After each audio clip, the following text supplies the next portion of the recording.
Bienvenidas, bienvenidos. Esta es una breve presentación esquemática sobre la teoría de la apreciación en las emociones según Magda Arnold. Lo fundamental aquí es la inserción de la apreciación o valoración, es decir, un elemento cognitivo en las emociones. Magda Arnold nació en Moravia en 1903, entonces era parte del Imperio Austrohúngaro, ahora está en la República Checa. Entre 1927 y 1928, la familia, porque ya estaba casada, se trasladó primero a Canadá y después a Estados Unidos. Su marido abandonó a la familia, ella terminó sus estudios relativamente mayor y sacó adelante a sus hijas. En Estados Unidos hizo la mayor parte de su carrera. En 1954 publicó Emotion and Personality, 6 años después de su descubrimiento, gracias al padre jesuita John Gayson, del elemento cognitivo a través de la filosofía antropológica o de la antropología filosófica de Aristóteles, según la había perfeccionado Tomás de Aquino en el siglo XIII. En su tratado sobre la persona humana dentro de la Suma Teológica, el Aquinate presenta una imagen analítica muy completa de la persona humana y dedica varias cuestiones, así eran las divisiones de estas obras en aquel entonces, a la naturaleza humana y a la naturaleza de las emociones, que entonces se llamaban comúnmente pasiones. Lo primero que considera es la persona humana y es un estudio de las partes del alma que responden a nuestra relación con las cosas buenas, con lo que nos apetece, con lo que vemos como fructuoso para nosotros, ya sea sensible, fácil de alcanzar o aparentemente sensible de alcanzar, o un bien arduo. En la parte baja, y en esta representación gráfica yo le debo mucho al profesor Alejandro Armenta del IPADE de la Ciudad de México, la transposición gráfica del texto de Tomás de Aquino, al que yo le he ido añadiendo retoques. En la parte baja tenemos lo que vemos como un mal, algo que no nos conviene, algo que nos hace daño, algo que nos produce dolor en distintos niveles. Para los filósofos era muy importante la consideración del tiempo, porque si una de estas situaciones, positiva o negativa, provechosa o dolorosa, está en la perspectiva del futuro, es distinta, así ya está presente. Por eso consideraban el bien o el mal ausente o presente, porque son distintas las emociones que suscitan en esas dos situaciones. Por lo que respecta al bien arduo, el criterio fundamental es la dificultad, es decir, si lo consideramos alcanzable o inalcanzable, asequible o inasequible. Y así empiezan a explicar lo que está más íntimamente relacionado con el ánimo humano. Y aquí nos presentan dos emociones fundamentales que son como la raíz de las otras. Todavía no están identificadas o asociadas a un objeto concreto. Hacia el bien, la atracción general la llaman amor. Y el rechazo o repulsión al mal, a lo que nos parece negativo, el odio. Ya desde Platón se hablaba de un principio interno al que le gustan las cosas deleitables, que nos empuja a las cosas deleitables, a los distintos bienes más sensibles del comer, del beber, de la sexualidad, etc.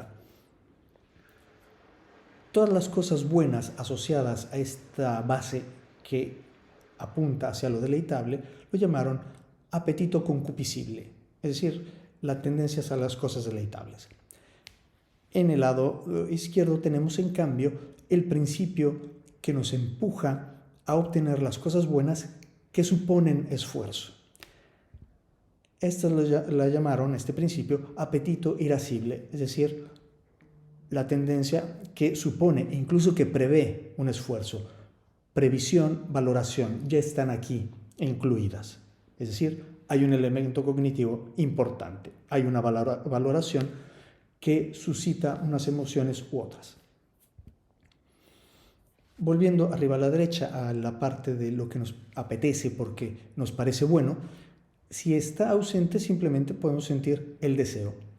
En cambio, cuando está presente, sentimos gozo, que puede tener muchas matizaciones. En la parte inferior, en cambio, ante algo malo ausente, simplemente sentimos un rechazo. Cuando se presenta, nos provoca tristeza. De nuevo, son términos muy genéricos, sobre todo el de tristeza, como en la parte superior el gozo, tienen muy distintas manifestaciones y muy distintos grados. Pasando de nuevo al lado izquierdo, cuando vemos una cosa buena, una situación buena, alcanzable, es decir, en los dos casos, alcanzable e inalcanzable, es ausente, por eso no tenemos aquí la línea temporal, surge en nosotros la esperanza. En cambio, cuando nos parece inalcanzable, surge la desesperanza o desesperación. Ante una cosa o situación negativa que vemos como un mal, si es ausente, podemos sentir un miedo relativamente, si no genérico, sí vago todavía. O podemos sentir audacia. Aquí, en la misma situación, se pueden desarrollar en nosotros, dependiendo de distintos factores, o la sensación de miedo o la sensación del reto a superar. Cuando se presenta, podemos sentir ira, una reacción ya pasional muy intensa, y volviendo a la parte superior, es muy importante que cuando el bien arduo se alcanza, volvemos al lado derecho. Cuando el bien es presente, lo que sentimos es siempre gozo, alegría, en muy distintas manifestaciones. Por eso la parte temporal es menos relevante en la parte superior izquierda. Y al final, cuando se trata del gozo, que de alguna manera es la perfección de todas nuestras actividades, la pasión o emoción que se siente tiene siempre ese aspecto positivo. McDonald habla de las emociones básicas y usa, como veremos, el mismo esquema de Aristóteles y Tomás de Aquino. Tiene la persona humana, ella habla de objetos beneficiosos en vez de bienes, y en la parte inferior tenemos objetos nocivos, no males. Los conceptos fundamentalmente son los mismos. Ella tiene una nomenclatura ligeramente distinta. También reconoce que el elemento temporal es muy importante, cuando la ausencia o la presencia, y también cuando se trata de las situaciones o cosas beneficiosas todavía no conseguidas, está ya la valoración de si es alcanzable o inalcanzable. También, aunque le da menos importancia operativa, por decirlo de alguna manera, habla de las emociones más generales, como el amor o gusto y el odio o disgusto, todavía no tipificados. En vez de hablar de apetito concupiscible y apetito irascible, ella habla directamente de dos tipos de emociones. Emociones de impulso, impulsive emotions, o emociones competitivas, contending emotions, del lado izquierdo. Del lado izquierdo es muy importante la apreciación de la dificultad, como ya se entrevió en las diapositivas precedentes. Y después viene su análisis de estas emociones básicas, que es muy parecido, aunque ligeramente enriquecido, con respecto al que vimos anteriormente.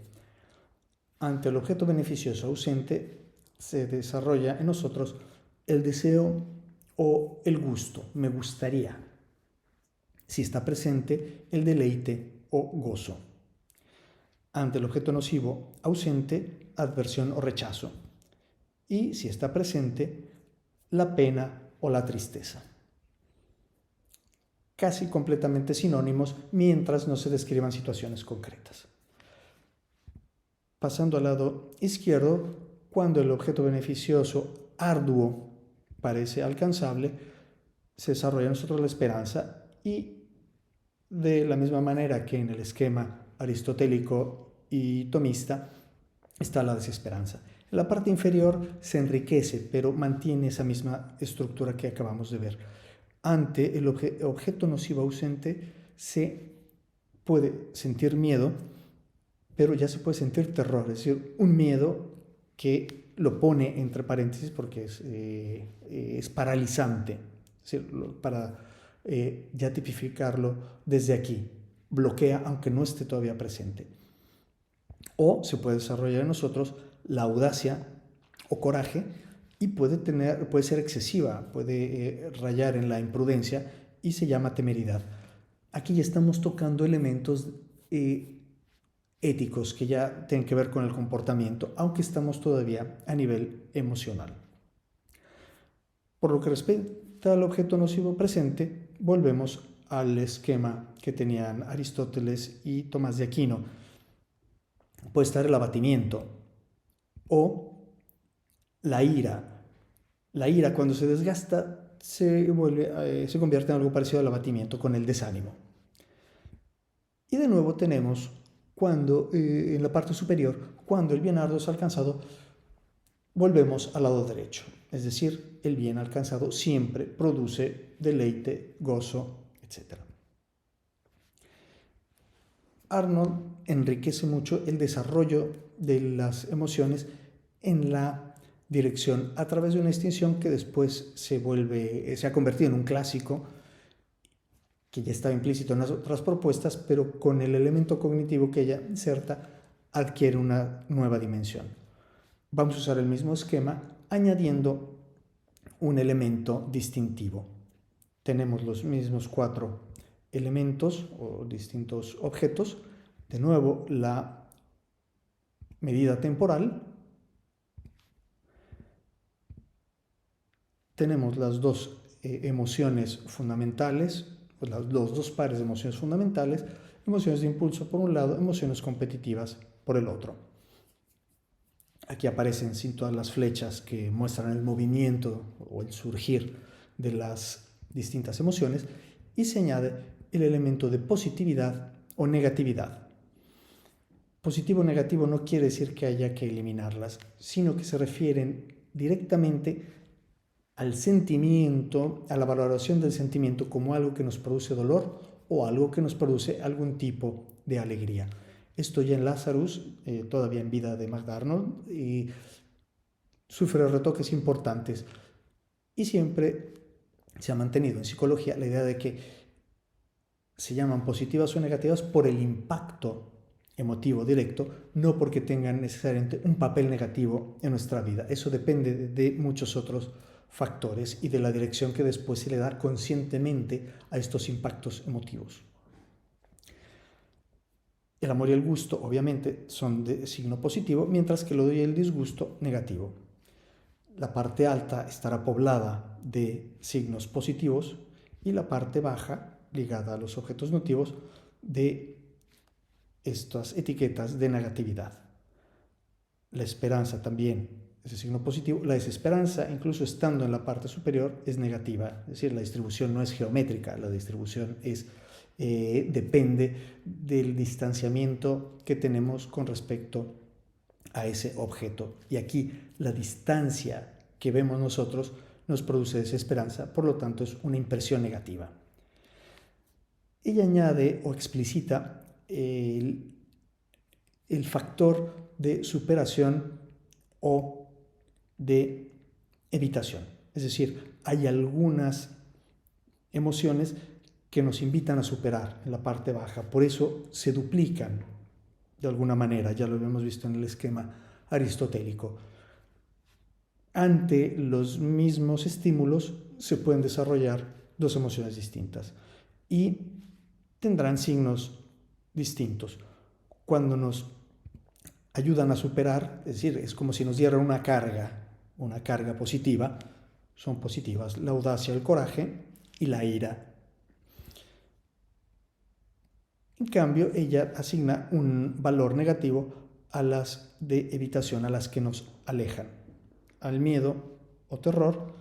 El miedo o terror, repito, es cuando llega a ser paralizante. Entonces, cuando llega a ser paralizante ya no es tan útil esta emoción. En algunos casos puede ser fundamental la función que tenga en nuestra vida ese elemento paralizante.